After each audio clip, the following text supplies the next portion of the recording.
बिन माँ का मायका। पम्मी अपनी सासू माँ से कहती है, माँ जी मैं 3-4 दिनों के लिए मायके जा रही हूँ, पर मैंने शालू को बोल दिया है कि वह 3-4 दिन खाना बनाने के लिए आ जाएगी।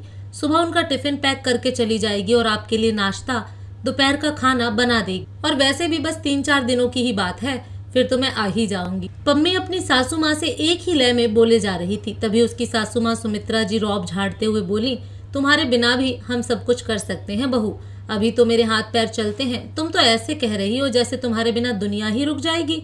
अगर वैसे भी अब तुम्हारी माँ तो रही नहीं, फिर कौन सा मायका, अब वहाँ है ही कौन तुम्हारा, बस खाली दीवारें और खिड़कियां बची हैं। अपनी सासू माँ की बात सुनकर पम्मी उदास हो गई और मनी मन सोचने लगी कि जब माँ थी तभी आप कौन सा जाने देती थी मायके। माँ के पास कभी 3-4 दिन भी नहीं रुकने दिया। जब भी मेरी मायके जाने की बात आती तो आपका मुंह फूल जाता था। फिर अपने ख्यालों से बाहर आई और बोली, मम्मी भले ही माँ का शरीर हमारे साथ नहीं है, लेकिन उनका आशीर्वाद हमेशा हम चारों बहनों के साथ रहेगा। माँ इस दुनिया में नहीं है तो क्या हुआ, लेकिन इस दिल में तो हमेशा ही रहेगी। उस घर में केवल दीवारें ही नहीं है, मेरी माँ की यादें भी हैं। केवल खिड़कियां दरवाजे ही नहीं है, मेरी माँ की खुशबू भी है। हम चारों बहनों ने तय किया है कि हम हर साल 2 बार अपने मायके में इकट्ठी होंगे और माँ की यादों को एक साथ जिएंगे। इसीलिए मेरी बहनें भी आएंगी और मैं भी बच्चों को लेकर आज शाम को जा रही हूँ। पम्मी अपनी चारों बहन की सबसे बड़ी बहन थी और ससुराल की इकलौती बहू। वह जब 5वीं कक्षा में थी तभी एक सड़क दुर्घटना में उसने अपने पापा को खो दिया था। एक बेटे की चाह में उसकी 30 वर्षीय माँ एक के बाद एक 4 बेटियों की माँ बन गई थी। आजकल जिस उम्र में लड़कियां शादी कर रही हैं, उस उम्र में उसकी माँ 4 बेटियों के साथ विधवा हो गई थी। वह तो पम्मी के पिताजी एक सरकारी कर्मचारी थे, इसलिए माँ की अनुकंपा के आधार पर सरकारी नौकरी लग गई थी। नहीं तो चारों बेटियों के साथ उसकी माँ या तो भीख मांग कर गुजारा करती या दूसरों के घरों में झाड़ू पोछा करती। माँ ने अपने दम पर अपनी चारों बेटियों की शादी की। कुछ अच्छे रिश्ते तो केवल इसीलिए हाथ से निकल गए थे क्योंकि पम्मी के कोई भाई नहीं थे, इसलिए अच्छे घर वाले लोग आते तो थे, लेकिन यही कहकर वापस चले जाते कि बिन भाइयों की बहन है। लेकिन माँ हमेशा कहती थी कि माँ का एक एहसास है जिसे तुम जब भी अपने माँ के घर आओगी महसूस कर सकती हो। जहाँ माँ से जन्मे बच्चे हों वही मायका होता है। माँ ने अपने रिटायरमेंट के बाद एक छोटा सा घर बनवाया था ताकि उनकी चारों बेटियों उनके जाने के बाद भी अपने मायके की याद में इस घर में हमेशा आती रहें। माँ ने मरने से पहले अपनी चारों बेटियों को बुलाकर कहा था कि बेटा जब मैं नहीं रहूंगी तब यह घर ही तुम्हारी माँ होगी। जब भी मायके की याद आए तो यहाँ चली आना। चारों बहनें इस घर की एक एक चाबी रखना। खैर शाम को पम्मी के पति प्रदीप जब ऑफिस से आए तो पम्मी उन्हें चाय नाश्ता कराकर और अपने सास ससुर के पैर छूकर अपने दोनों बच्चों को लेकर मायके के लिए रवाना हो गई। बच्चों के साथ में सफ़र कब कट गया पता ही नहीं चला। घर पहुंचते ही उसने अपने पास की चाबी से माँ के घर का ताला खोला। सब चीज खरीदने से रखी हुई थी, बस थोड़ी धूल मिट्टी लग गई थी। पम्मी ने सारे घर की साफ सफाई की और अपनी बहनों के इंतजार करने लगी। एक एक करके चारों बहनें आ गईं। चारों बहनें पहले गले मिली और फिर अपनी माँ की तस्वीर के सामने खड़े होकर चारों बहनों ने एक साथ कहा कि माँ हमारा मायका आज भी जिंदा है। कहते हुए चारों बहनों की आंखों में पानी आ गया। तभी दूसरे नंबर वाली बहन पल्लवी ने कहा कि देखो दीदी हमारी माँ कितनी मजबूत थी, उनकी मजबूती उनके चेहरे से साफ दिखाई दे रही है। हाँ पल्लवी, माँ एक मजबूत और आत्मविश्वासी औरत थी। उन्होंने कभी किसी के सामने हाथ नहीं फैलाए थे। यह उनके आत्मविश्वास और ईमानदारी की चमक है, पम्मी ने कहा। तभी तीसरी बहन सेजल बोली, दीदी आलू के पराठे कितने अच्छे बनाती थी ना। माँ के हाथों में तो जादू था। कितनी ही कोशिश की मैंने, लेकिन आज तक माँ जैसे पराठे नहीं बना पाई। जब माँ थी तब मेरे आने से पहले ही माँ पराठे की सारी तैयारी कर लेती थी और फिर गर्मा गर्म इतने मुलायम पराठे बनाती थी कि मैं तो वही किचन में स्लैब पर बैठकर पराठे खाने लगती थी। तभी माँ डांटती थी कि यहाँ गर्मी में खड़ी होकर मत खा, कमरे से बाहर जाकर आराम से बैठकर खा ले। यह सारी बातें सुनकर सबसे छोटी बहन रिंकू की आंखों में पानी आ गया, क्योंकि वह अपनी माँ की सबसे लाडली बेटी थी। रिंकू जब 6 महीने की भी नहीं थी तभी उनके पापा उन सबको छोड़कर चले गए थे। तीनों बहनें के ससुराल चले जाने के बाद केवल रिंकू ही तो माँ के साथ रह गई थी। रिंकू और माँ दोनों ने ही घूम घूम कर इस जमीन को ढूंढा था और फाइनल किया था। तभी बड़ी बहन पम्मी ने अपनी तीनों बहनों को गले से लगा लिया और बोली, चलो आज यह तुम्हारी पम्मी दीदी तुम सबको माँ जैसे आलू के पराठे बनाकर खिलाएगी, लेकिन पहले दीदी कुछ चाय नाश्ता कर लेते हैं फिर पराठे बनाते हैं। चाय की शौकीन दूसरी बहन पल्लवी ने कहा, हाँ चलो ठीक है, पहले चाय पी लेते हैं। चाय पीने के बाद पम्मी ने आलू उबालने के लिए चढ़ा दिए। तभी पल्लवी ने किचन में घुसते हुए कहा, लाओ दीदी, आटा मैं लगा देती हूँ। तभी बाकी की दोनों छोटी बहनें भी किचन के गेट पर आकर खड़ी हो गईं और बोली, दीदी हम कुछ मदद करें? दोनों ने पूछा। नहीं, एक तो किचन में ही दो लोग आराम से खड़े होकर काम कर सकते हैं। अगर तुम भी आ गई तो किचन भरी भरी लगेगी, और दूसरा तुम लोग बच्चों को देखो, वैसे भी हम दोनों ही बना लेंगे, पम्मी ने कहा। तो दोनों बहनें बाहर जाकर बच्चों को देखने लगीं। पम्मी पराठे की तैयारी करते करते सोचने लगी कि जिस दिन टिफिन में आलू के पराठे देती थी उस दिन स्कूल में उसे भूखा ही रहना पड़ता था, क्योंकि पम्मी का टिफिन जैसे ही खुलता था तो सारी फ्रेंड्स उस पर टूट पड़ती थीं। जब घर पर आकर यह बात माँ को बताती तो माँ बहुत खुश हो जाती और कहती कि कल से ज़्यादा बना दिया करूँगी। अरे दीदी कहाँ खो गई? कुकर ने सीटी दे दी है और मेरे हाथ आटे से सने हुए हैं, पल्लवी ने कहा। तो पम्मी ने गैस बंद और कुकर ठंडा होते ही दोनों बहनों ने फटाफट आलू के पराठे बनाने शुरू किए। एक पराठा बनते ही पम्मी ने कहा कि जा पल्लवी, पहले चटोरी रिंकू को बुला ले, सबसे पहले उसे ही पराठा खिलाते हैं, बच्चों को भी बाद में देंगे। रिंकू के आते ही पम्मी ने पराठे पर घी लगाया और माँ के हाथ से बने हुए नींबू का अचार निकालकर पराठे के साथ दे दिया। एक निवाला खाते ही रिंकू बोली, वाह दीदी, एकदम माँ जैसा पराठा बनाया है, माँ के जैसा तू कभी जिंदगी में भी नहीं बना सकती। छोटी कहते हुए पम्मी की आंखों में पानी आ गया। तभी पल्लवी बोली, दीदी ये हर बात पर माँ की इतनी याद क्यों आ रही है? अरे पगली, माँ कभी भूलती है क्या? जब तक सांस है तब तक माँ और माँ की बातें ऐसे ही याद आती रहेंगी। चारों बहनों का खाना पीना हो गया तो चारों बहनों ने हॉल में ही चारों के लिए बिस्तर बिछा लिए। बच्चों को पहले ही सुला दिया था। माँ थी तभी पांचों माँ बेटी एक जगह ही सोती थी। तो माँ कहती थी कि मेरे बाद भी तुम चारों बहनें ऐसे ही मिलजुल कर रहना, कभी किसी के बहकावे में आकर अपने रिश्ते खराब मत करना। लेने देने में वक्त और परिस्थितियों के हिसाब से भले ही मुझे 19-20 का अंतर हो गया हो, लेकिन प्यार मैं तुम चारों से बराबर करती हूँ। एक माँ के लिए उसके सब बच्चे बराबर होते हैं। माँ, हम चारों हमेशा ऐसे ही रहेंगे और तुम ऐसी बातें क्यों करती हो? हम तुम्हें कहीं नहीं जाने देंगे, सबसे बड़ी बेटी पम्मी कहती है। लेकिन माँ को कहाँ रोक पाई। माँ को हल्का सा बुखार ही तो हुआ था। पम्मी ने तो सिर्फ माँ का हालचाल पूछने के लिए ही फोन किया था। माँ की आवाज़ सुनी तो उसे माँ की तबीयत कुछ खराब लगी तो वह तुरंत माँ से मिलने आई और आकर अपनी माँ को अस्पताल लेकर गई। अस्पताल में एडमिट करने के बाद उसने अपनी दूसरी बहन पल्लवी को फ़ोन करके बताया तो पल्लवी भी आ गई। कई टेस्ट होने के बाद पता चला कि माँ को ब्लड कैंसर हो गया है।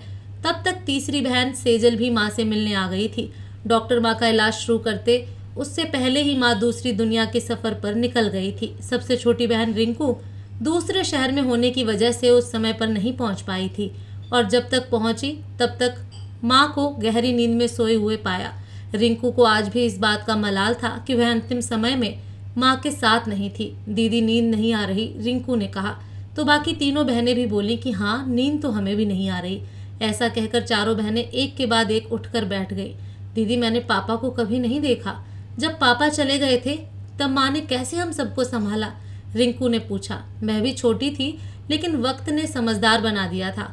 मुझे आज भी याद है कि माँ तुझे गोदी में उठाई और हम तीनों को साथ लेकर रोते रोते दादी की हवेली से बाहर निकली थी और हम सबको साथ में लेकर वापस शहर आ गई थी। पम्मी ने बताया तो सेजल बोली, दीदी माँ रात भर जाकर कुछ पढ़ती रहती थी।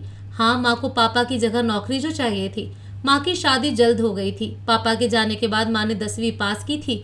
बताते बताते पम्मी रोने लगी। इतनी बहादुर माँ की बेटी कमजोर क्यों पड़ रही है?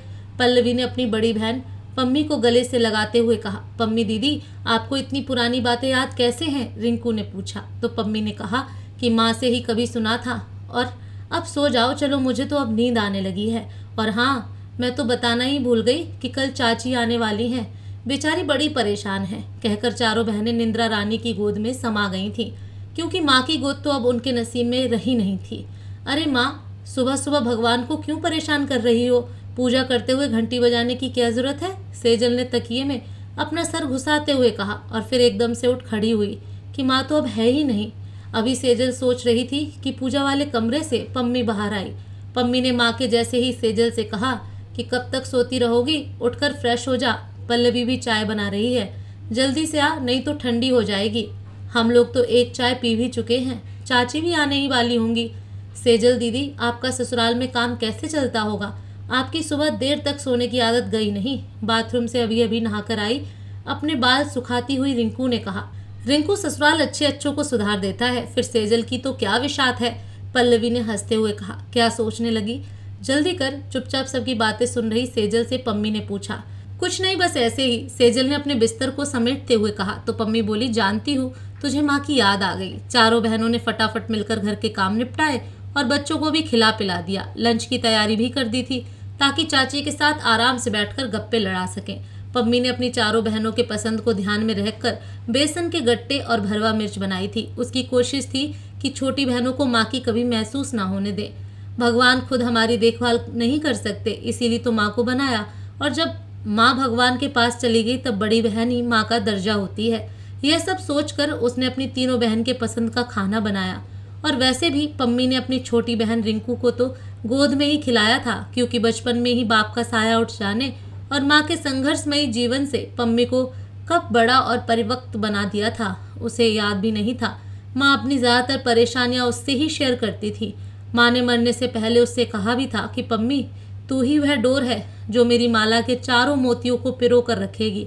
तुम चारों बहनें हमेशा एक साथ रहना और एक दूसरे का सुख दुख में साथ देना। माँ, तू बिल्कुल चिंता मत करो, अभी तो तुम बस जल्दी से घर वापस लौटने की सोचो, पम्मी ने कहा। तो माँ बोली कि बेटा, तेरे ताऊजी हमेशा मुझे यही ताने सुनाते रहते थे कि देखना बिन भाई की तेरी बेटियां तेरे जाने के बाद पीहर की दहलीज को तरसेंगी। उनको चिढ़ होती थी कि मैं उनके बड़े बेटे को गोद क्यों नहीं लिया। यह सब बातें बाद में करेंगे माँ, मुझे सब पता है। हमें तुमसे कोई शिकायत नहीं है। मायका केवल भाई से ही होता है। मायका तो माँ के जन्मे बच्चों से भी हो सकता है, वह चाहे बेटा हो या बेटी। तुमने बिल्कुल सही निर्णय लिया था, पम्मी ने माँ का हाथ अपने हाथों में लेते हुए कहा था। तू न जाने कब इतनी समझदार हो गई मेरी बच्ची, माँ ने पम्मी के गाल को सहलाते हुए कहा। पम्मी ने अपने गाल पर हाथ लगाया, मानो वहाँ अभी भी माँ का स्पर्श मौजूद है। तभी किचन से बाहर आती हुई पल्लवी बोली, पम्मी दीदी, आटा गूंद दिया है, जब खाना खाना होगा तब रोटियां सेक लेंगे। हाँ हाँ चल, बाहर चलकर बैठते हैं, अतीत से वर्तमान में लौटती हुई पम्मी ने कहा। तब तक दरवाजे की घंटी भी बज गई। शायद चाची आ गई हैं। रिंकू ने जाकर गेट खोला। चारों बहनों ने चाची का अभिवादन किया और उसके बाद चाची को घेर कर बैठ गईं। पम्मी के पापा 3 भाई थे और उसके पापा बीच के भाई थे। पम्मी के ताऊजी के 3 बेटे थे और चाचा जी के सिर्फ 2 ही बेटियां थीं। तो पम्मी के चाचा ने ताऊजी के एक बेटे प्रवीण को गोद ले लिया था। जब चाचा ने प्रवीण को गोद लिया था तब प्रवीण को इतनी समझ थी कि उसके असली माता पिता कौन है, तो वह इसलिए हमेशा अपने माता पिता से ही ज़्यादा प्रेम करता था। प्रवीण की शादी के बाद तो चाची की हालत बहुत ही बिगड़ गई, क्योंकि पम्मी को कभी कभी उसकी माँ बताया करती थी। चारों बहनों को एक साथ देखकर चाची ने आंखों में आंसू भरते हुए कहा कि भाभी जी ने बड़े भाई साहब के सबसे बड़े बेटे को गोद न लेकर बिल्कुल सही किया। आज आप चारों बहनों को भाभी जी के सजोए ख्वाबों जैसे आशियाना में खुश और संतुष्ट देखकर मन प्रफुल्लित हो गया है। काश मैं भी भाभी जी की बातों को सुना होता।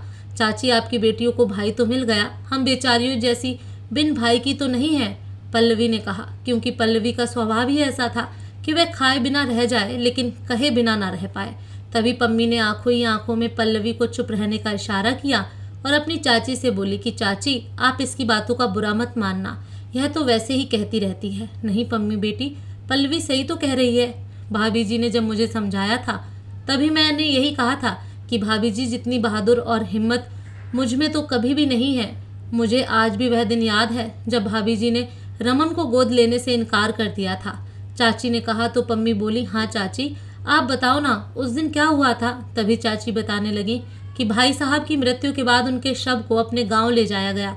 अंतिम संस्कार की सभी गतिविधियां वहीं से होनी थी। 11वें दिन बड़े भाई साहब कहीं से एक शपथ पत्र बनवा लाए और लाकर भाभी जी को कहा कि इस पर हस्ताक्षर कर दो। तो भाभी जी ने कागज हाथ में लेते हुए पूछा कि इसमें लिखा क्या है। तभी बड़े भाई साहब ने कहा कि कुछ नहीं, तुम रमन को गोद ले रही हो, बस यही लिखा है। अब तुम्हें और तुम्हारी बच्चियों को हमें ही तो संभालना है। उन्हें 11 दिनों में घर में खर्च हुआ एक एक पैसा आपकी माँ ने ही, यानी कि भाभी जी ने ही दिया था। बड़े भाई साहब किसी न किसी बहाने से आपकी माँ से पैसे मांगते रहते थे। जिस भाई ने अपने भाई की अंत्येष्टि में 1 रुपए तक खर्च नहीं किया, वह भला उसकी बीवी और बच्चियों की क्या देखभाल करता। यह बात शायद भाभी जी अच्छे से समझ गई थी, इसीलिए उन्होंने कहा, नहीं भाई साहब, अगर मेरी किस्मत में बेटा होता और मेरी बच्चियों की किस्मत में भाई होता तो भगवान मेरी गोद में 4 बेटियां डालता ही क्यों। चाची, माँ ताऊजी से बात करती थी, पम्मी ने पूछा। पम्मी, परिस्थितियां ही ऐसी बन गई थी, नहीं तो पहले के ज़माने में जेठ और ससुर से कहाँ बातें करते थे।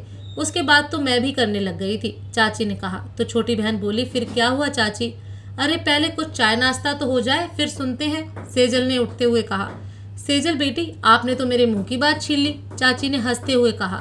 तो सेजल चाय बनाकर ले आई। तभी चाय में बिस्किट डुबोते हुए रिंकू ने पूछा, फिर आगे क्या हुआ चाची, बताइए ना। तभी चाची बोली कि भाभी जी ने जब रमन को गोद लेने से इनकार कर दिया था तो बड़े भाई साहब के मुंह से असली बात निकल गई थी कि अगर रमन को गोद नहीं लेगी तो अनुकंपा नियुक्ति के लिए आवेदन कैसे करेंगे, और तेरे पति की नौकरी की जगह दूसरी नौकरी मेरा बेटा रमन ही तो करेगा, और कल पगड़ी की रस्म भी तो होनी है, तो रमन को ही तो पगड़ी बांधेंगे। भाभी जी समझ गई थी कि अगर नौकरी रमन को मिल गई तो भाभी जी और आप चारों बहनों को दर दर की ठोकरें खानी पड़ेंगी। इसलिए उन्होंने साफ साफ बोल दिया कि नहीं, मैं रमन को गोद नहीं लूंगी। रही अनुकंपा नियुक्ति की बात तो उसके लिए मैं आवेदन करूंगी, भाभी जी ने दृढ़ता से कहा था। तभी पल्लवी ने पूछा कि चाची, माँ उस कठिन दौर में भी इतनी मजबूत कैसे बनी रही?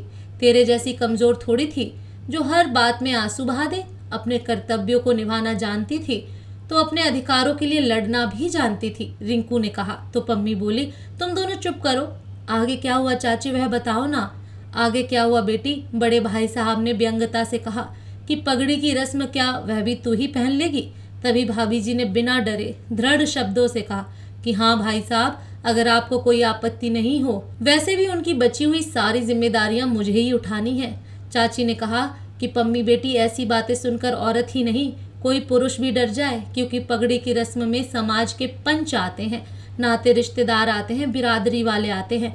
लेकिन भाभी जी तो पता नहीं किस मिट्टी की बनी हुई थी जो किसी से नहीं डरती थी। हाँ चाची, तभी तो माँ ने अपनी वसीयत में अपना अंतिम संस्कार करने का अधिकार हम चारों बहनों को ही दे दिया था, पम्मी ने कहा।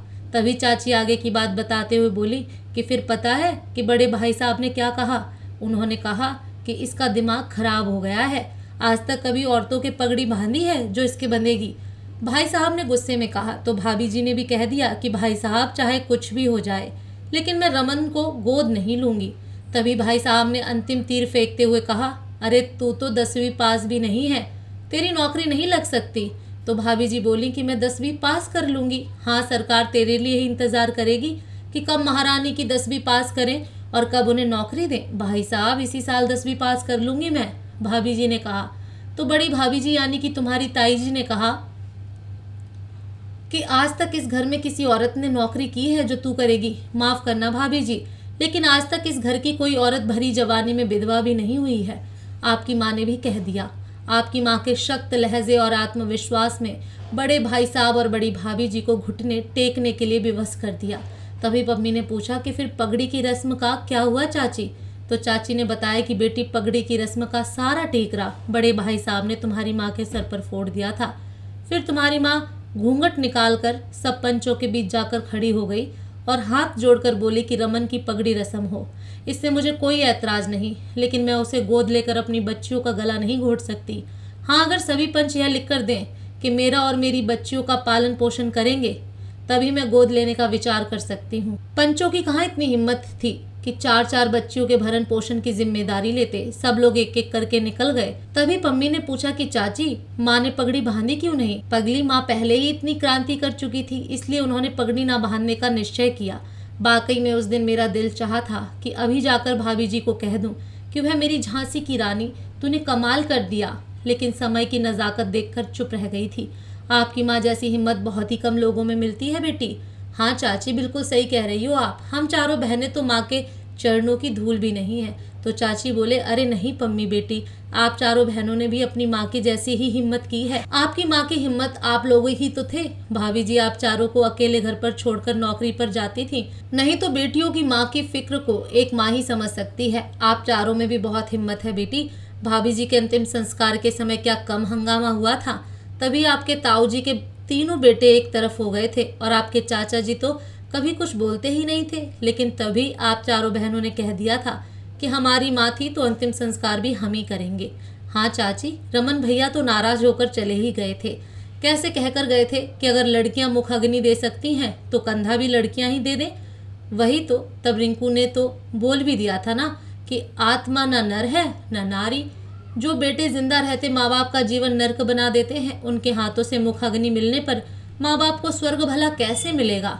हमारी माँ की अंतिम इच्छा तो हम चारों बहनें ही पूरी करेंगे। बहादुर माँ की बहादुर बेटियां हैं आप। चाची बातें करते करते वक्त का पता ही नहीं चला। चलिए लंच कर लेते हैं, सब तैयारी कर रखी है, पम्मी ने कहा। तो चाची बोली, आप लोग बैठो, मैं रोटियां सेक देती हूँ। माँ नहीं तो चाची के हाथों से ही गर्मा गर्म रोटी खा लो। वैसे भी हम औरतों को गर्म रोटी कहाँ नसीब होती हैं। क्यों चाची, प्रवीण भैया की पत्नी, आपकी बहू, क्या नाम है उसका, बनाकर नहीं खिलाती क्या? पल्लवी ने पूछा। अरे पिंकी, उसकी तो बात ही मत करो, वह तो मुझे सीधे मुंह बात भी नहीं करती। वह तो बड़ी भाभी जिसके कहने में ही चलती है। उसके दिमाग के टावर को सिग्नल तो वहीं से मिलते हैं। प्रवीण को गोद लेना हमारी सबसे बड़ी गलती थी। आप चारों बहनों का माँ के बाद भी मायका तो बना हुआ है। आज चारों बहनें कितनी खुशी से अपनी माँ के बनाए घर में बैठी हो। भाभी जी की आत्मा आपको देखकर कितनी प्रफुल्लित हो रही होंगी। चाची, यह सब बातें छोड़िए, मैं और सेजल भी रोटी बना लेंगे और आप सब बैठकर खा लेना। बहू नहीं तो बेटियों के हाथ का ही खा लेना। बहुत मनाने के बाद चाची मान गई थी। पम्मी और पल्लवी ने सबके लिए फटाफट रोटी सेकना शुरू किया। सब लोगों ने एक साथ बैठकर खाना खाया।